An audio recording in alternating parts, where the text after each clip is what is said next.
All right, guys, we're back, and we're back with something amazing. It is the feature presentation for the Fight Night, Team Gravity Fight Night number 35 on Azubu TV. It is going to be PartinG versus Solar in an all-Korean PvZ matchup. And this is where we're talking about a $100 prize pool, or $150 prize pool. So, yeah, this is where it all comes down to, and I know you're as excited as I am, right, Fear Dragon? You know what? It's always a pleasure whenever we get to see PartinG, because whenever we get to see PartinG, it becomes whatever like he does in that particular match in Team Gravity Fight Night. I usually just end up doing for most of my games for the next couple of weeks on the ladder. And this is actually going to be decisive for me, because this is going to determine how I decide to play my PvZ until the end of Heart of the Storm. This is going to be a really, really important match for me. I'm pretty excited about it. Yeah, and when you look at these two names, the first one you fixate on usually is PartinG. I mean, Solar, he's made a name for himself, no question, but I mean, come on, PartinG, right? He's the guy, who's really been killing in the past few years as far as GSLs and all this stuff. But believe it or not, Solar has actually had the upper hand in the last 2 times these guys have met up. And this history, by the way, is courtesy of Spawning Tool, by the way. These guys have always cataloged, a lot of professional players' results and the strategies they do and their win rates. And Solar has defeated PartinG in 2 tournaments. First one is the 8, and then another was the MSI Masters Cup. And, so it's definitely going to be a competitive one here with Solar basically winning, what is it, like 7 games out of 11? So it's not a huge difference. But like I said, this is definitely a matchup that can play out either way. Yeah, this is going to be a really, really cool match. And, it's something that we just talk about PartinG. He's a god, especially people refer to that godliness in terms of PvT, but this is a totally different matchup. And in PvZ, he only really has about a 53% win rate from the matches that are on Spawning Tool. And Solar, 54% win rate, not an amazingly tons higher of the I think 28 matches that they have over on Spawning Tool, but it's still, I think it should be a pretty even match. But as you were saying, I think that just empirically, historically, Solar's going to have a little bit of an advantage going into this. Yeah, absolutely. Race matchup is a huge thing, but of course, the player that you're playing has as much of an effect on anything. And we see PartinG winning immediately in game 1. No, this is some kind of a glitch happened. So we're going to be redoing game number 1 very shortly. Another interesting, tidbit that Spawning Tool was able to provide us was just the fact, just how PartinG wins the games that he wins in PvZ. Mm-hmm. And a lot of it happens in that mid-game scenario, because early game or late game, the way those games usually play out, they don't work out so well for PartinG. And if that's something Solar can be keyed into, he can sort of, factor that into his strategies, right? You would have to think. Oh, absolutely. And PartinG has a reputation for that, and I am 100% guaranteed that Solar knows where PartinG's strengths and weaknesses lie. The thing is, the first map, Cactus Valley, can be a very hit or miss map for this kind of stuff that PartinG is very well known for going for. Those kind of very intense aggression in micro-intensive engagements very much rely on getting into the right position. And Cactus Valley can be either an amazing map for a Protoss player to just abuse force fields and everything on, or it can be an absolutely terrible map for them, depending on whether you get your army into the right position before the Zerg gets there. Because this is one of those maps where there's a great potential for nice force fields, but a lot of the map outside of those nice little force field choked in points is very, very open, and becomes very difficult for Protoss players to actually put on that aggression if they get caught off guard. Absolutely. And, if PartinG makes one of those, really famous 2-base type timings for Protoss, like 10 to 13 minutes. And, like you said, those choke points, if he can nestle his way in there properly, could be big, but we'll see. Spawning on the upper left-hand side, folks, is going to be the blue Protoss player representing Yoa Flash Wolves. We do have here Parting.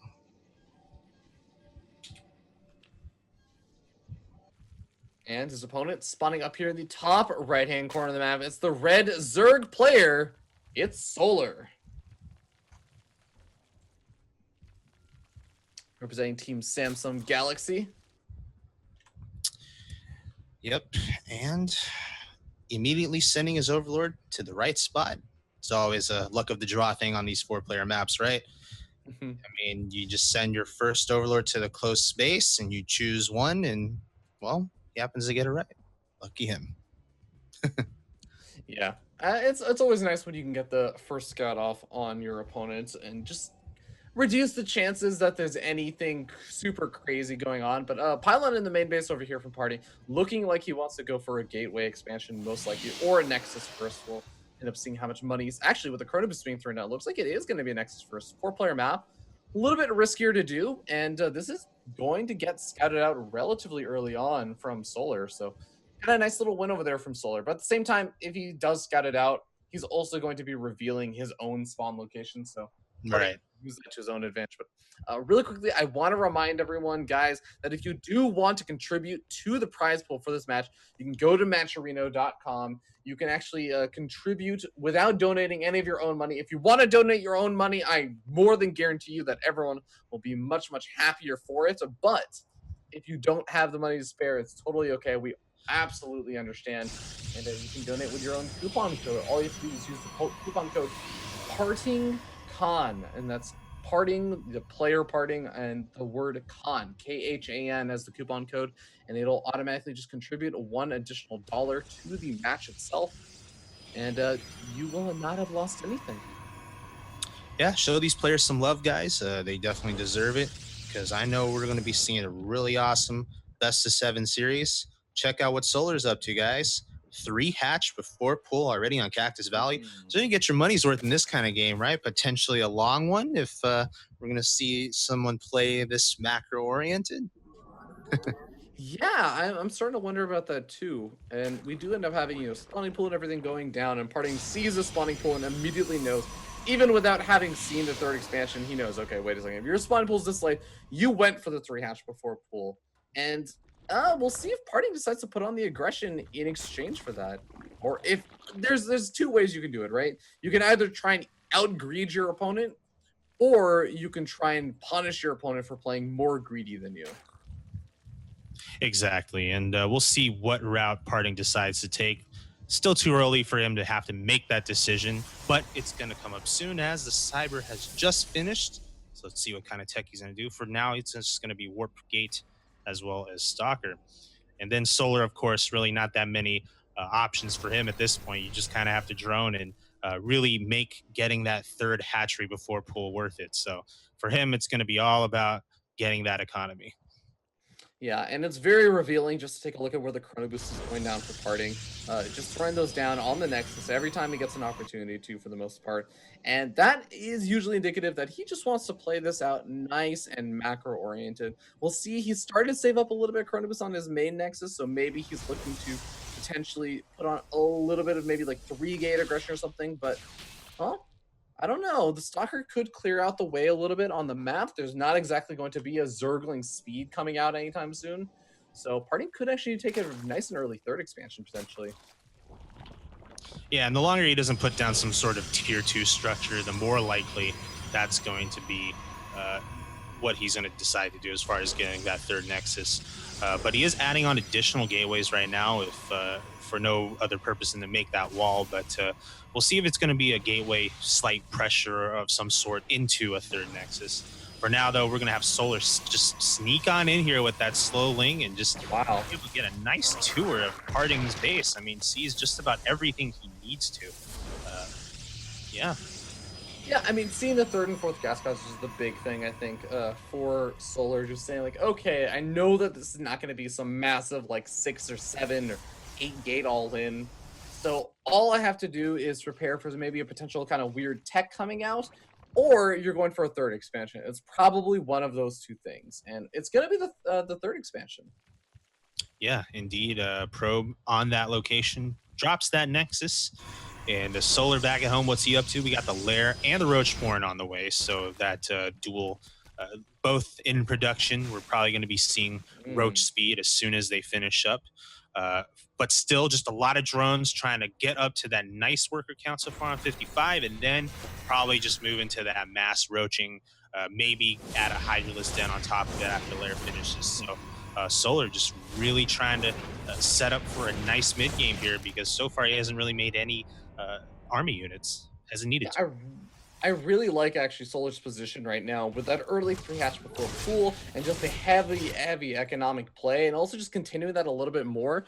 He's been able to get up the double evolution chamber to go for the double upgrades behind this with all 6 of his gas guys taken. He has that extra gas to go for that, and he's going for melee attacks even though he's making the roaches right now. This is such a weird decision, and I say this namely just because Zergling's speed wasn't researched until just now. So yeah, I was gonna say, like, normally if you're gonna go and upgrade your Zerglings, oftentimes a nice follow-up is the Spire, and that's exactly what we've seen.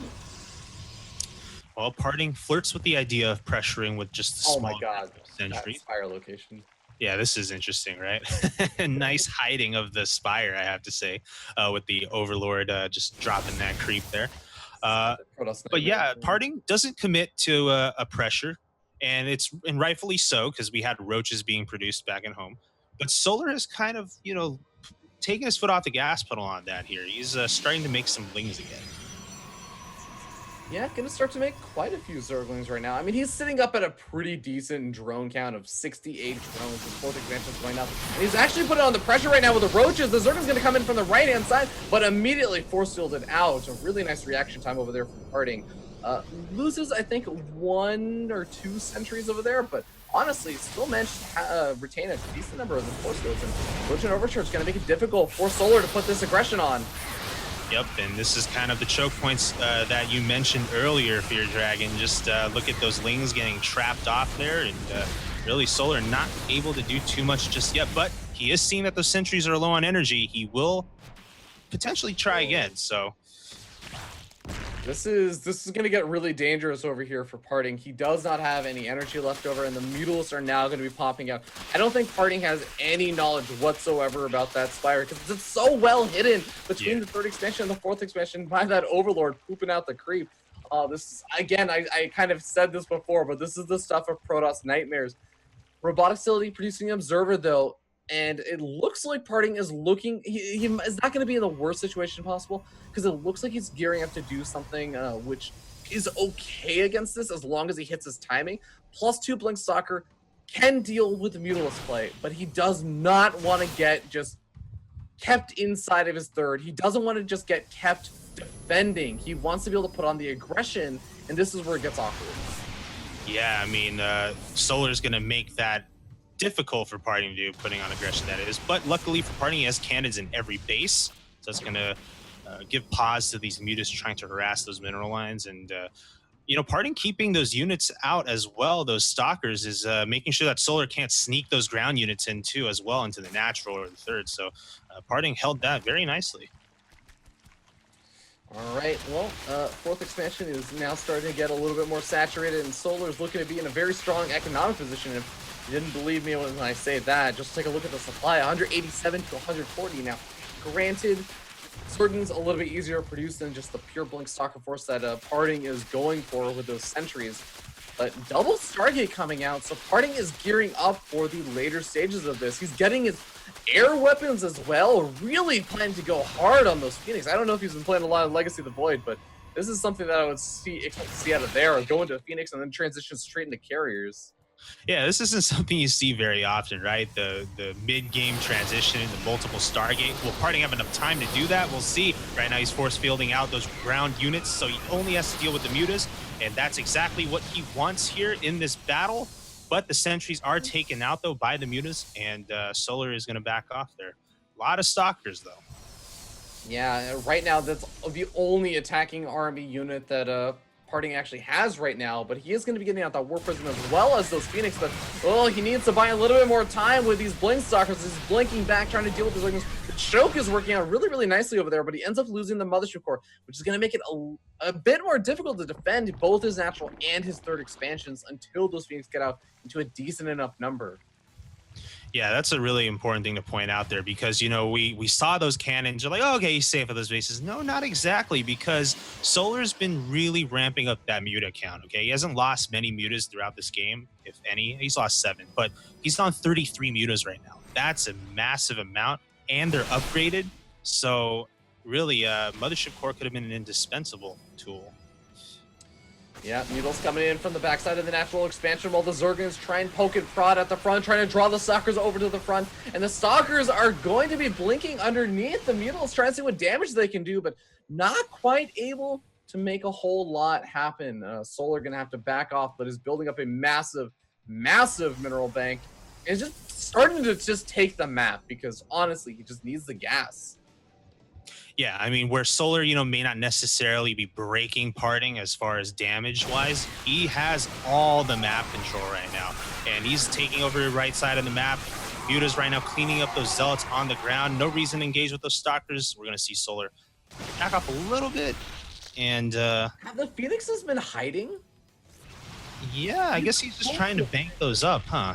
10 Phoenix he's waiting until any Pulse Crystals finishes up from that Fleet Beacon so that he'll have that Phoenix range, and I think that he's looking, he knows that he has to have a big win over here, and I think this might be the time. The Phoenixes are flying in, any Pulse Crystals is finished up, he's gonna go after those Mutals. If he can clean up all of them, he might be able to stabilize with the fact that he just lost his third expansion, but oh, it's gonna be so difficult to make this work.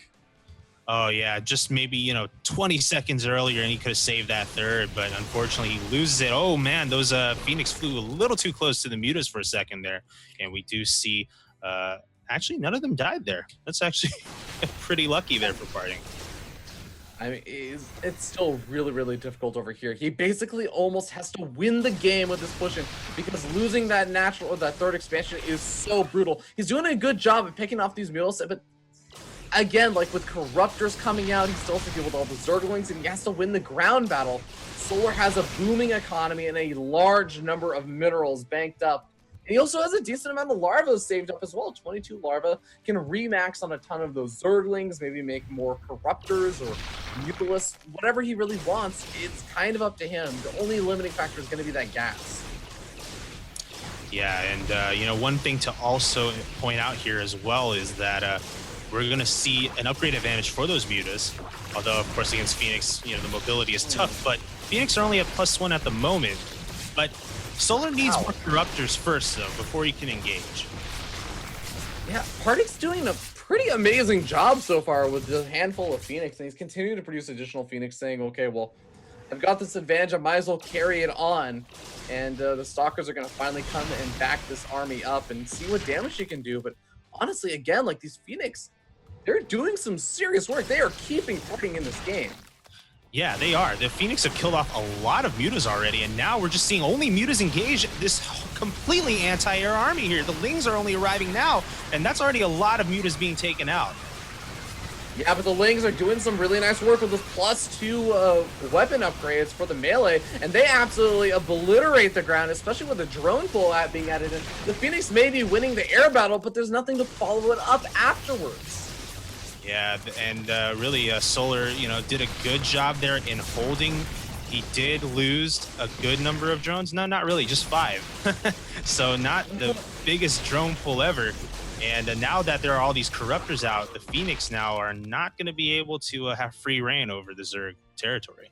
And I mean, it's a 5-base Zerg versus a 3-base Protoss who is going to have a very difficult time establishing a 4th expansion. Where does Parting take his 4th? Does he expand toward Solar? That's just a really awkward base to try and take to the right of his natural. Otherwise, he has to try and take the bottom, like the further down to the left expansion. That is just a really, really far away expansion, especially against a mobile force of Mutaling. This is kind of, I feel like Parting has to figure out some kind of magic on these 3 bases. Yeah, and micro magic as well. It's so difficult microing a group of Phoenix and blinking Stalkers, if you can even do it. And well, it was just too tough for him. Solar is going to take game number 1. GG. And I would say the story of that game is just parting, trying to play greedy, trying to play a little bit on the safer side and everything, getting up his own 3-base economy, going up for the +2 blink stalker attack, but not really putting any form of pressure on Solar. Yeah. And Solar just took that and ran with it and went for the Mutos play. And this is the big problem. This is something I was saying as soon as the Mutos were coming across the map.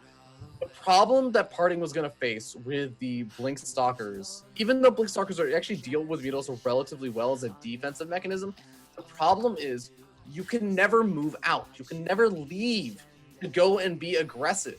And if that's the case, then we see what Solar just does. He just takes the map. He starts just going up to 5 base and having a booming economy to trade out inefficiently versus his opponent. So even though Party gets up the massive Phoenix count, he has the amazing +2 blink stalkers with the good upgrades and everything.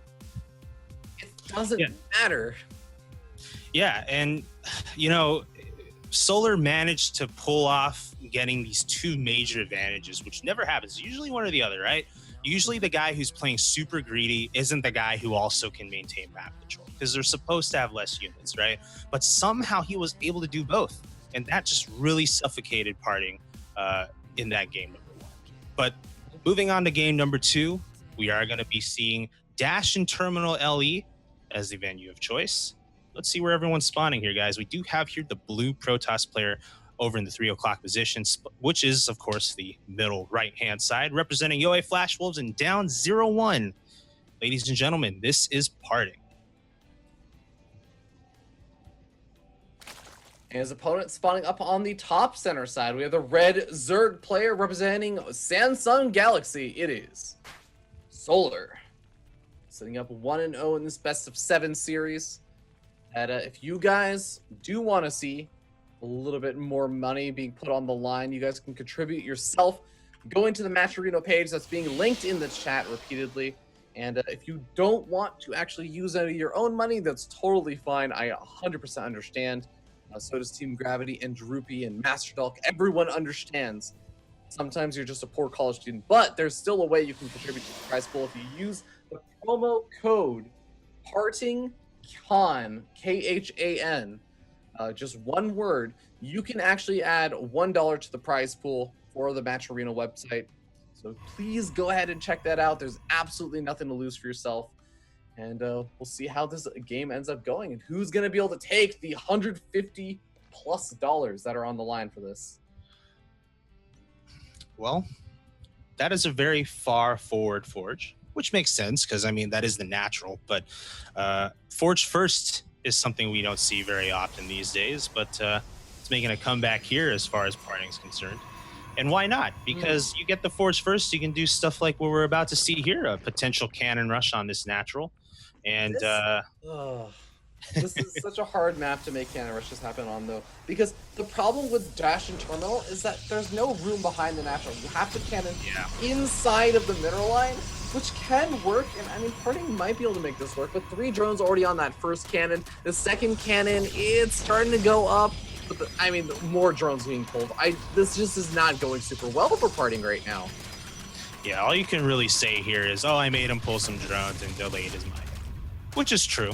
But you delayed your tech like crazy as well. Yeah. As the Protoss doing this. And your opponent's going to have his natural finishing up. You're not going to have your natural for, well, quite a while. So parting here, not really accomplishing much here. And that pylon does finish, though. Well, of course, because you have to put down those cannons. But yeah, he's going to go ahead and expand here and just kind of pick up the pieces. Yeah, I do like the wall off over here from parting. It's a very, very different wall off than we tend to see these days, but players who have been playing since 2010, 2011 will recognize this kind of Forge Fast expansion wall off as the old school style, where you use the Nexus as a part of the wall off, and you know what, the mineral line, you just got to be careful about where you position your units and get your sentries in position well. But Dash and Terminal is such a weird map just because there's 3 different entryways into your natural. There's the front, there's the back side, between the natural expansion and the ramp to the main base, and then there's the destructible rocks. So this kind of allows you to get a photon cannon to cover a lot of the different entrances all in one place. Yeah, you make a good point about how that's more of a retro kind of a wall. I was playing a team game the other day, and I was walling from a natural to the ramp. And as I was doing, I was like, man, nobody does this anymore. Like, this is such a throwback. Oh, not that this is to the ramp, but yeah, walling with the Nexus is definitely something that doesn't work on most maps these days. All right, well, PartinG is not going to have any Zealot or Mothership Core out, and that may set off some alarm bells for a lot of people. But the reason for that is because he's just he's reallocated those resources to another division of his army. He calls it the Research and Development Abroad section. It's the Cannon Rush section. He's going to Cannon Rush the third. A very, very delayed Cannon Rush, but this could be effective. Yeah, let's see if Solar lets that hatchery finish. I don't think he will, but yeah, he doesn't have enough units to get over there to save it. He has the team. And I think Pro needs to throw down another pile. You may need to throw down another pylon. There we go. A photon cannon, a third photon cannon. I guess that works as well. There we go. Okay, I was gonna say, like, the big risk over here to me was the fact that the Queens would just go straight after the pylon, but it looks like the Zergans are gonna go in. I don't think that Solar wins this engagement, Droopy. Yeah, let's see. Those Lings are, just enough room to poke at those buildings in the back, but not enough DPS. Yeah, to what end? And they don't accomplish anything other than canceling the third photon cannon. I guess that maybe he's hoping to be able to kill off the photon cannons over here with the next reinforcing wave of Zerglings, but oh my god, one of these cannons is so well walled off, and PartinG is actually coming in with a Stalker now. He's going to be able to pick off one of the Queens and make this a much more difficult defense over here for Solar. Solar is still just losing Zergling after Zergling. It's only one or two of them are able to attack at a time. The Stalker is also continuing to be micro. Is PartinG not going to be able to make this work? It looks like somehow Solar manages to save this, but let's just... can we... Please, Master Doll, pull up the units lost tab. 27 Zerglings lost. For the cost of what? Maybe some canceled buildings, sure, but 2 photon cannons and 2 pylons. Yeah, I mean, no question about it. It's cost Solar a lot more as far as resources. The question is, yeah, well, the question is how much tech cost it's been for PartinG to invest all that and delay whatever he was trying to get. It didn't stop him from getting that Oracle out, but nonetheless. When will he move into Robo? All these questions. I don't think we are seeing a Robo. I think that's the thing. PartinG says, you know what? I'm a Protoss player that doesn't need tech, and he just throws down 6 additional gateways and says, to hell with it. Let's do this. I got Oracles. I got gateway units. This is all I need to win games. You have not seen how much money PartinG has won off of just these types of units, and he warps a couple Zealots at that remaining pylon that's still amazingly alive. Wow. Yeah. And that's gonna, force Solar to pull off those drones, and wow, that's Queen. Yeah, so much. Warcaller are gonna be the next target, right? And now suddenly, this third is very vulnerable. It's still weakened in terms of health from that earlier aggression with the cannons. Yeah, and PartinG is going to be able to finish it off. Very nicely done. God. Not giving up, PartinG. That's there's something to be said for that. Solar's not giving up either, but I think that this might not work out quite as well because he didn't really know that the additional gateway aggression was going to be coming in. So he tries to go for the Nidus Worm to try and turn on the aggression and put PartinG on the defensive, thinking maybe he'll try and take a third, or maybe he's trying to tech up, but actually no. There's just a ton of gateway units are being made. And I don't think that Solar will get to use that Nidus form that he was building. In fact, did he cancel it? I think he did. Yeah, he's just going to have to focus his attention on holding back here. He's down to 2 bases. He does have a lair now, but really not even... overwhelmed. So yeah, this is, it's not going to get easier as time passes either. There's a proxy piling up. We're going to see more gateway units warped in. And I think it's +1 as well. GG. And, yeah. Yeah, Solar taps out. The score is now tied 1-1. So there was something we were talking about at the beginning of this series, Droopy, and it was the games that PartinG does win have a particular flow to them, right? Like they tend to be the more aggressive, mid-game oriented builds. This was a good example of Parting teaching us how to cannon rush on Dash and Terminal, a map that is very well known for being very difficult to cannon rush on because there's no space behind the natural. The answer is you don't cannon rush the natural, you cannon rush the third, and make your opponent think that there's no probes out on the map, that there's no way that the cannon rush will happen at your third. You just put on the aggression elsewhere. Yeah, exactly. I mean, that one base that did have the space in the back, and that was what really made it worth it for Party. Because let's face it, after that first cannon rush and the natural just blew up in PartinG's face, like that's really rough, because you're so far behind on your expansion, your tech, and all those things. But PartinG justified it, several minutes later, and like you said, and like Spawning Tool said, guys, that's the type of game PartinG needs to get out of these matches. That early game harassment, late game doesn't work for him, at least not historically. So yeah, it's something that he has the potential. Like he is not one of those players that's just like all he can do is all in and he can't play any macro games whatsoever. But it's just that Solar is such a strong macro player as well, and we've seen what he can do when he is given the space, the breathing room to just go ham and go up to those 5 bases, start macroing out tons and tons of Mutalisk, Corruptor, Zergling, etc. Very frustrating style for a lot of pro players to play against. So I'm interested to see how does this game go in game number 3. I really feel like PartinG is still best off trying to put on the aggression, especially as we get ready to move on to the map coda. And I want to remind everyone again, matcherino.com, you can contribute to the prize pool yourself. We already had a couple of people during the last game contribute with those free $1 contributions. Doesn't cost them anything to contribute. And you just add $1 to the prize pool. All you have to do is use the promo code PartingCon, KHAN, and you'll be adding $1 to the prize pool. Yeah, we saw a great turnout for the prelim match earlier, which unfortunately we couldn't complete. But hey, you guys have shown a willingness to get involved and contribute to the players we're seeing here. So definitely show some love for PartinG and Solar. These guys are at the top of their game, at the top of the StarCraft game. And so far, they've been giving us games worthy of that. So another thing, too, guys, is, since making the move here to Zubu, of course, we've had to make a new account. And you guys many of you are probably making new accounts. We'd really appreciate if you guys could follow us here, just to, get that ball rolling and, support Team Gravity as well to continue putting on these events and whatnot by subscribing as well. And we'd really appreciate it if you can do that. So, we just want to continue bringing you these fight nights every week. Right now, we're on number 35, which is just incredible. Week after week. I don't even think that counts like some of the old ones from like a year or two ago. So these have been going on for such a long time. Team Gravity is super awesome for continuing to put on this quality show matches week after week.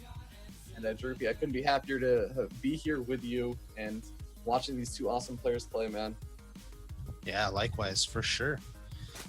So here we are, game number 3. Score is all tied up, and it is going to be on Coda LE, folks. So spawning over here. On the lower right-hand side is going to be the blue Zerg player. It is going to be the player representing Samsung Galaxy, folks. We do have your Solar.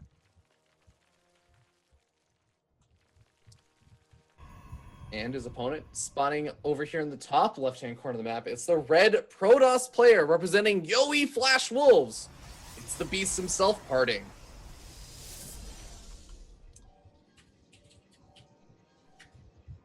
Why is the promo code PartingCon? I would understand Parting Kang because Solar's actual name is Kong, like K-A-N-G. But yeah, I know. I think I know why. It's weird because it's not really part of his name. It's just Solar, and then all the other coupon codes. Samsung Galaxy Con. It used to be Samsung Con. That's the name of the game before, and then they changed it to Galaxy.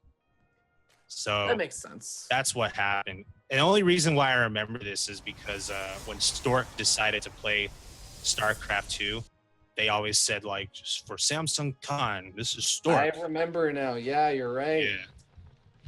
That's the only reason why I remember this. Oh, that's a good point. Thank you for the history lesson on his team. It's informative. But we have a gateway expansion coming out over here from Parting. Playing it safe, playing it in his base, but no pylon on the low ground. That is a little bit interesting, because that definitely indicates that he's thinking about going for maybe a later Nexus, maybe. Yeah, it is coming a fair bit later, right? It's already well, actually it's 3 minutes, so it's not too late, but he is gonna go ahead and warp gate even before it. Yeah, and the cyber's done. This is interesting, I'll say that. No, he's chrono boosting out a stalker. Is he gonna start chrono boosting? He's saving up. He has a little bit of chrono boost still saved up. He's not chrono boosting out probes. This could be like a slightly later Nexus, but I'm just wondering, just maybe Droopy, this could be a big bit of a gateway aggression. Yeah, he's making a second unit out of that gateway now. He's saving for the next one. Yeah, he is going to expand, but he's going to get out. He canceled that. Maybe it's a metagame. Why did he cancel that? Oh, the Twilight Council. Oh, this is going to be a very fast Blink Stalker play. I don't even know if that Nexus is actually a real Nexus. I think he might cancel that. There's a chance that he might cancel that Nexus. Well, the Nexus wasn't made in view of Solar, much unlike the Solar second. saw a probe being rallied to the natural extent. Oh, that is right. But then he didn't actually need to put it down, though. Well, you don't know if your opponent's going to run a Zergling in, because all you have out is one Stalker. And a Stalker, if like two, or like for example, these two Zerglings try and run by the Stalker, the Zerglings can technically just run past them, and one of them will still get the scout off. So you don't want to just have no natural, because then that immediately prompts your opponent and they start building like 5 spine crawlers in their natural or something. Yeah, getting a roach warren and all that. But yeah, so far. Oh, Dark Shrine. This is just like the fastest Dark Shrine ever in PvZ. Like, this is one of the fastest possible Dark Shrines. The only thing that has delayed this at all was the fact that he built the Nexus, but lets the Nexus finish up and adds on the additional gateways. So he is not going to be canceling that Nexus. Yeah, I guess this is... Oh, is that Link going to sneak in? Oh, so close. Ooh, good control. Very much so. And Solar won't be scouting that shrine just yet. So I guess this is what? A really economical DT rush, you can say? So, I mean, this is like a relatively, like, not hyper economical. I would say that it is a DT rush, though. It's because a one-base DT rush is unbelievable levels of difficult to make work versus a Zerg player. But I love what he did. The Stalkers might seem like, oh, okay, why is he getting Stalkers? Well, the important thing is that he clears out the map for the Zerglings, the slow Zerglings that are out, so that he has the opportunity to get down a pylon. And probe is going to get scouted, but is the pylon going to get scouted? That's the important thing, because the pylon finishes up, and Dark Shrine is finished up as well. Warp Gate is finished up. He's warping into the DTs. 3 DTs immediately being made. He should probably split those up, but he's not. He's going to send them all to the third. Is he just going to right-click down the third? Oh my god, he is. GG! Oh, GG. Wow. Oh my god. Wow, Solar had no idea that was coming. Absolutely none. Wasn't able to get a scout off in parting space ever. And because of that, just completely caught off guard. Sees the little shadows moving towards that third and was like, I'm done. So that's wow. Okay, so like, I guess we have to keep in mind that there was no lair tech. Spore colors could have gone down maybe, but I mean, very easily, like the DT split up and it just becomes unbelievable amounts of damage. Yeah. That third was a goner for sure. So you have Solar stuck back onto bases. He didn't have lair tech yet. And really, like, it just comes back to Solar not expecting that kind of a timing off gateway, or whether it's DT or not, because I've seen so many Zerg players like proactively scout out that particular pylon positioning, right? Like, that's like the most common spot for Protoss to put down a proxy pylon. And it doesn't matter what a Protoss player is getting off of Gateway if you can shut down that proxy bomb, but it just was never on Solar's mind. Well, I think that it's not just that it wasn't on Solar's mind, it was the fact that the Stalkers were able to clear out the map, because the Stalker will be able to just like pick away at slow Zerglings all day long, especially when there are two of them out. So I think that Solar was just busy dealing with that the entire time until finally the Stalkers ended up back in because speed was going to be finishing up soon. And that's when PartinG, he's running away with his probe. He still has his Stalker out, like baiting the Zerglings to just come over to his own natural expansion and just causing havoc in that regard. Almost as soon as speed was getting close to finishing up, or as soon as Solar had any form of map control, the Pylon finished up, the DT Shrine finished up. Even if Solar had immediately gunned it for that position, I don't think that he would have gotten the Pylon in time to stop the DT warping. Yeah, you're right about that. And that's PartinG, being one step ahead, proactively getting that map control so that Solar can't scout out what's going on in the center of the map. Yeah, that's absolutely true. And because of that, PartinG was able to execute his plan. And again, another early game victory for him. So up 2-1, we're going to move into game number 4, and it's going to be on Bridgehead. Yeah, Bridgehead, definitely a map that a lot of people consider to be a Zerg-favored map. We'll end up seeing what these players end up actually doing on the map and how they end up playing it out, because, again, a lot of weird shenanigans can happen from Solar side.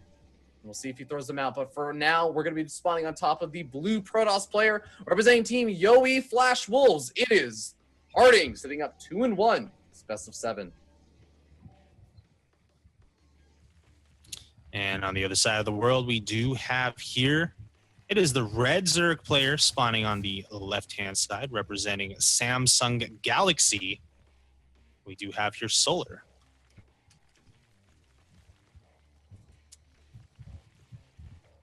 All right. Want to remind everyone once again, we've been talking about this. This is a $150 show match put on by Team Gravity.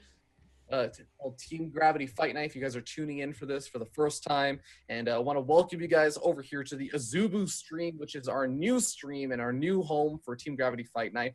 Team Gravity getting a lot of money just to put on these show matches from Azubu. So big shout out to Azubu for making that happen. Of course, if you guys want to contribute to the prize pool yourself for these show matches, all you have to do is go over to the Match Arena page, and that link has been tossed into the chat repeatedly that you can find on the right-hand side of the Azubu webpage. And enter in the promo code PartingCon. That's PARTING and Con, KHAN. And you will be adding $1 to the prize pool. And you can add in more if you have the money to, if you are not a starving college student eating off your ramen. But if you have a little bit of money, it's definitely appreciated. It'll be going and added to the prize pool. I think right now we're sitting at $12 already added to the prize pool, which is pretty awesome. Pretty awesome indeed. And we're going to have right here quick expansions from both players. It's going to be a 15 hatch. Oh, no, it's more than just that. It's another 3 hatch before a pull here from Solar. Something we saw from game 1, or was it game 2? It was game 2, right? No, it was 1. It was game 1. Yeah, it was game 1 on Cactus Valley. Yeah, and that worked out really well for him, right? Yeah. So we saw how that escalated very quickly when PartinG didn't put on the aggression. But that is the difference. Since that game, PartinG has been putting on the aggression. So we'll see. Is PartinG going to continue that kind of aggression?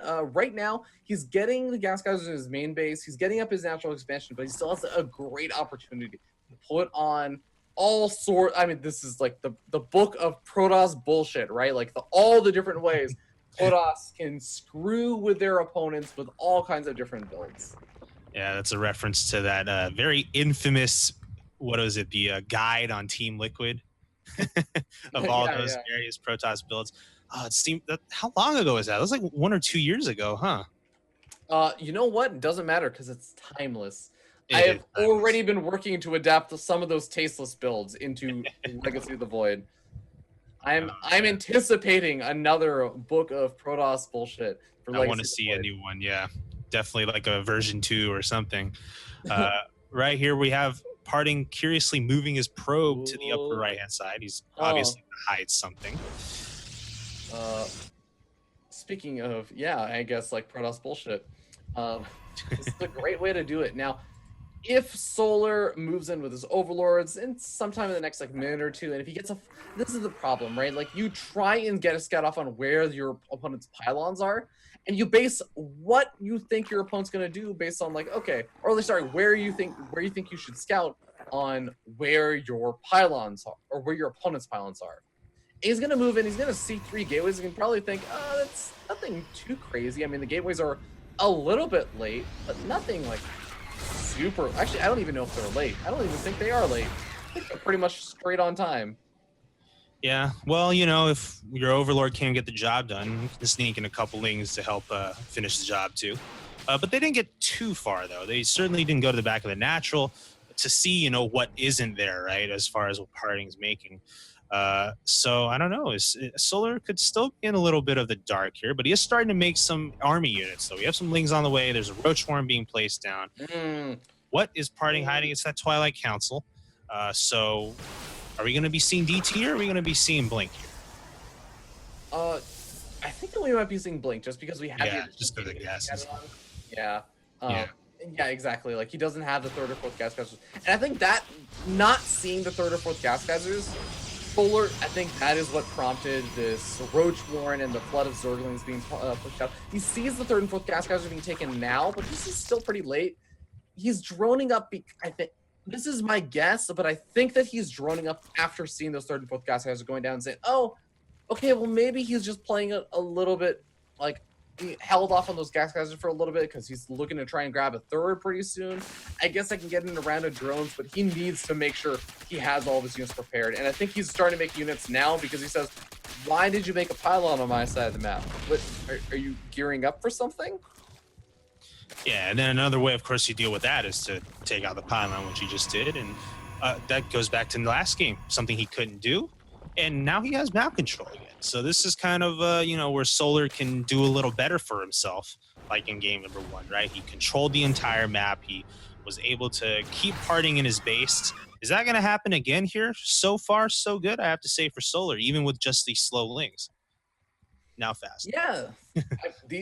Honestly, Solar has a really, really good control of this, the flow of the map right now, despite the fact that he doesn't really have too many units. But this could get to be a really weird situation pretty soon because Parting is making it look like, hey, maybe I'm looking to take a third expansion. Oh, nope, just JK. But, the Zerglings, they move in and they see Parting moving out, and he actually gets into a decent position, almost gets a surround on some of those sentries.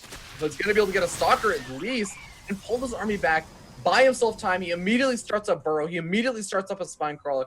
This is going to be the moment of do or die. Can Solar make the defense happen? Solar almost went to the top there, but not expecting anything, doesn't commit. But he can't get into the main base. It is temporarily walled off by that pylon. And Parting is just going to go ahead and push over to that Zerg base. So we're going to see these roaches already out. So again, Solar buying time has been absolutely crucial. This defense here is, solely because of that. Force fields, though, are going to make it difficult for that Spine Crawler to be saved. And let's see if Parting engages. A lot of roaches here, though. That 3-base economy, my goodness. Yeah, here's the thing, is these force fields have been good, but they've zoned out the roaches.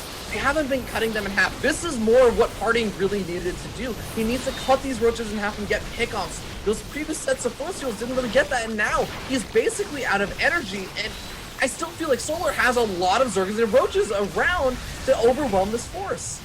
Oh, yeah, and he has Burrow to keep those roaches alive. He's got Defender's advantage. More roaches are coming out right here. Let's see if he can keep this third alive. That's going to be key here as Parting is looking to make this attack worth it on 2-base.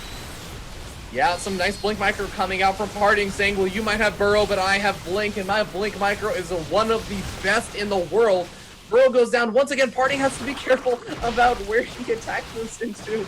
Make sure he doesn't just go directly on top of all of these units. But the nice thing is these Stalkers can blink back if they need to, even after the Unburrow. And Parting is starting to take the lead in these engagements, even with the regenerated health.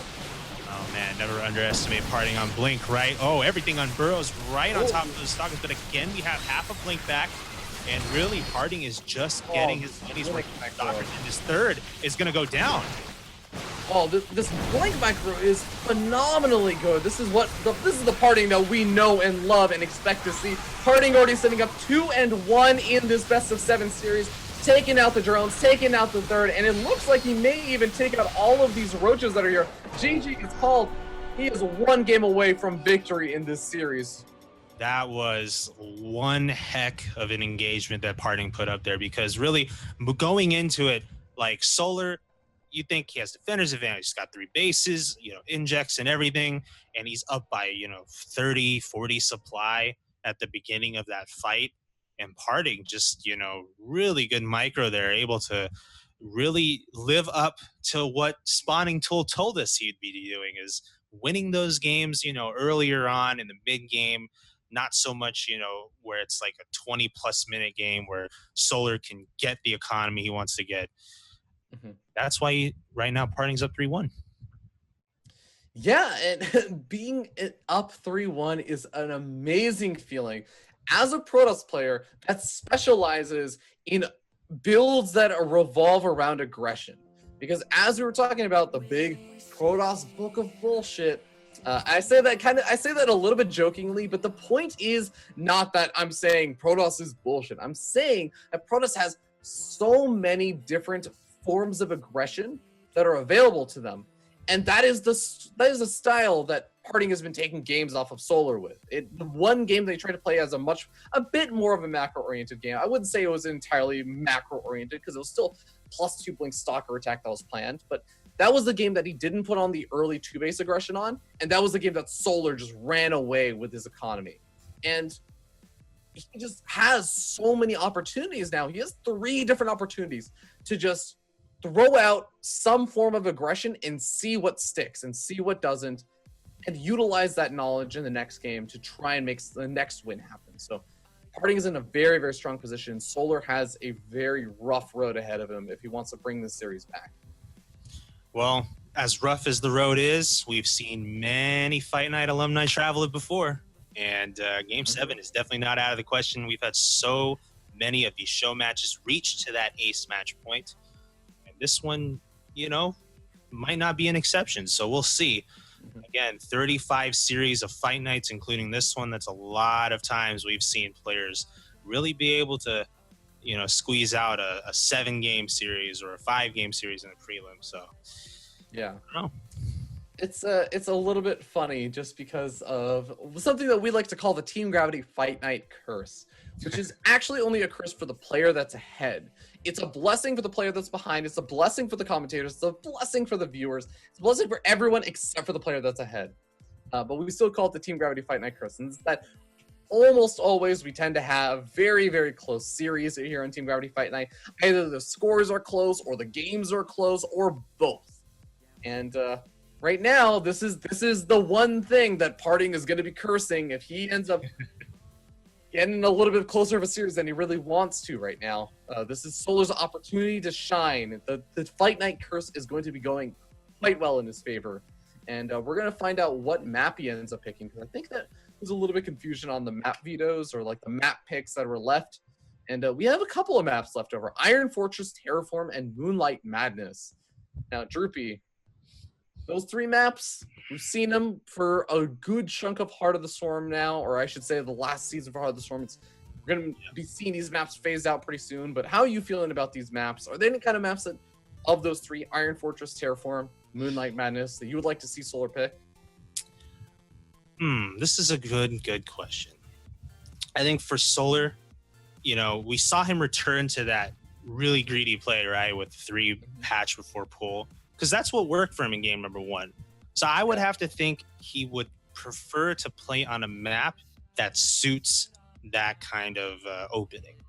And for me, I would have to say perhaps Iron Fortress, nice big 4-player map, could be a safe place to pull that off.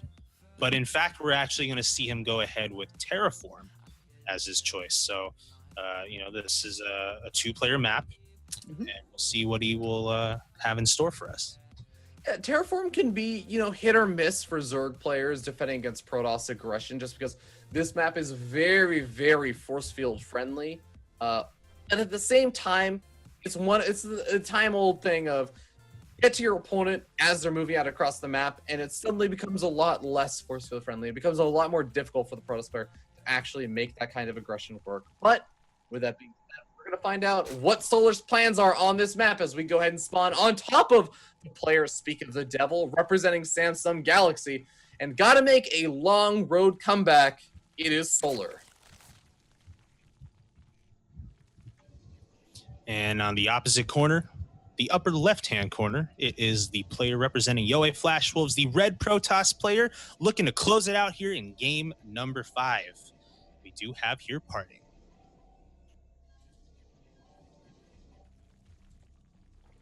So, Droopy, when you're up 2 games in a best of 7 and have 3 games to get a win, what do you do as PartinG? I saw this coming, like, while the map was still being picked. Like that Overlord, it's so close. Oh, it's so close to the probe. Okay, the probe moves. He's gonna be totally safe. This is gonna go completely unscouted.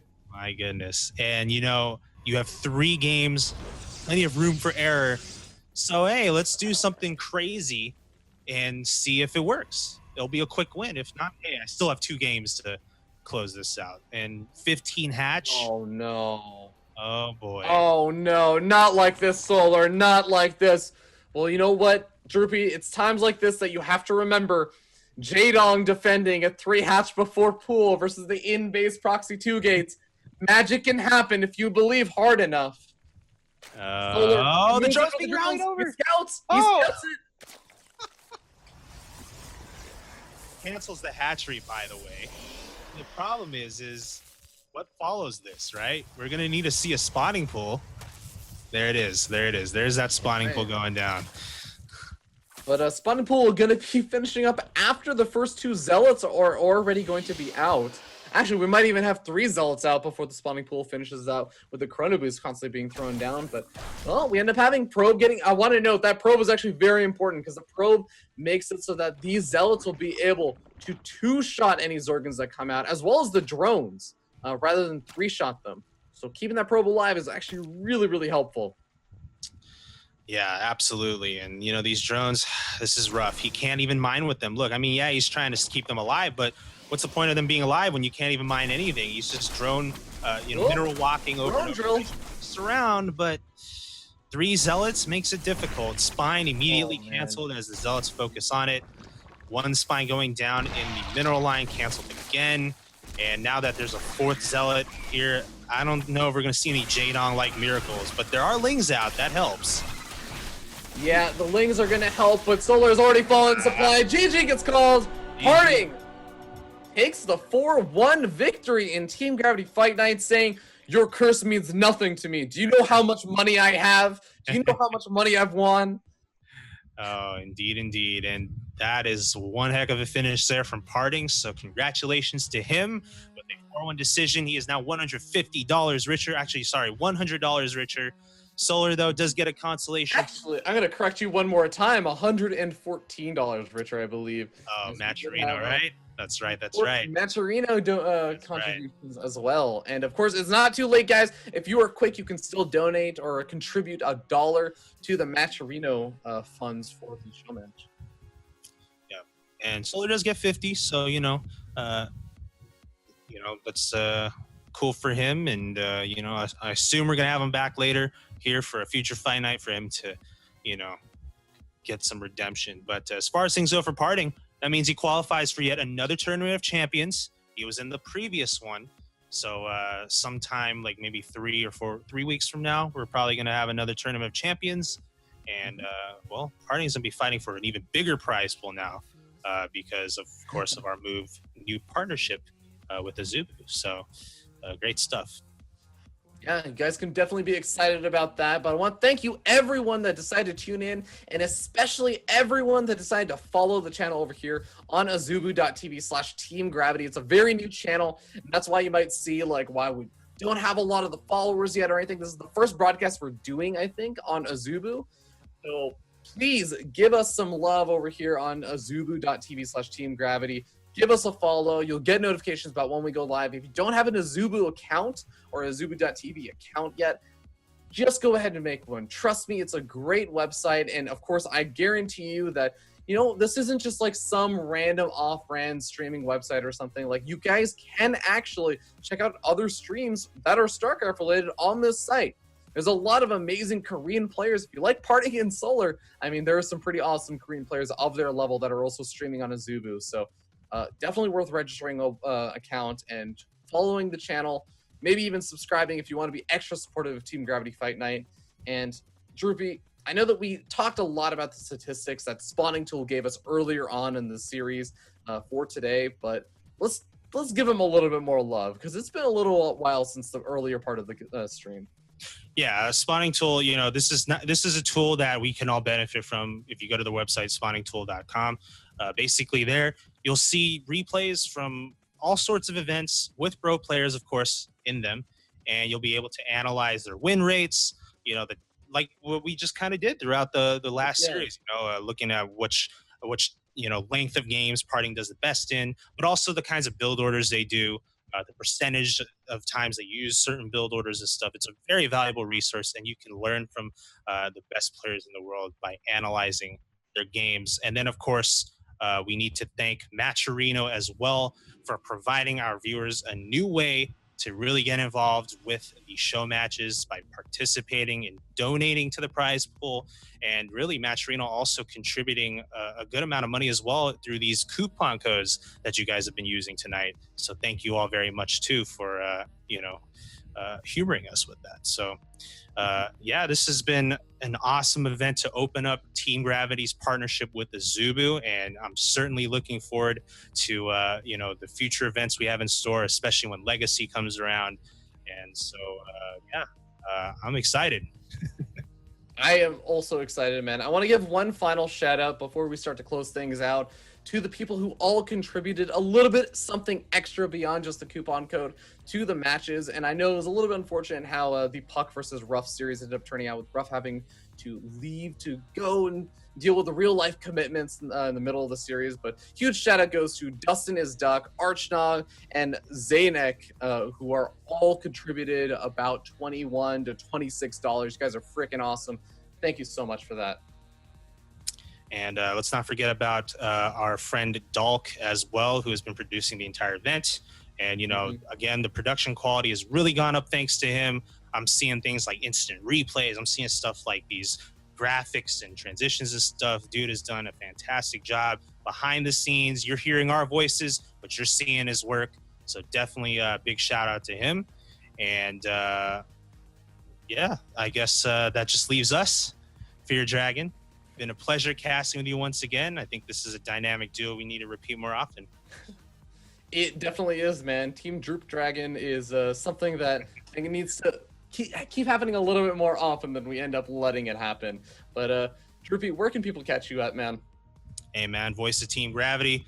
I'm there casting all the Team Gravity events whenever I can, including Clan Wars as well. You just follow me at DroopyTown on Twitter, and that's going to be your gateway to all of my exploits.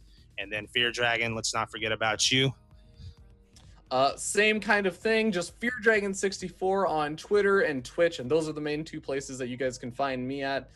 But yeah, man, I'm really excited for more Team Gravity Fight Night stuff. Please, guys, be sure to tune in next week again as we have more Team Gravity Fight Night pretty much every Saturday-ish. Sometimes it's on Sunday. Sometimes we move around a little bit because we want to accommodate your guys' streaming, viewing pleasure for other major events and everything. But every week, Team Gravity Fight Night is happening, and we'll see you guys then. Thank you so much for tuning in, and take care.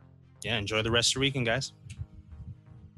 Team Gravity presents Fight Night. Y'all ready for this?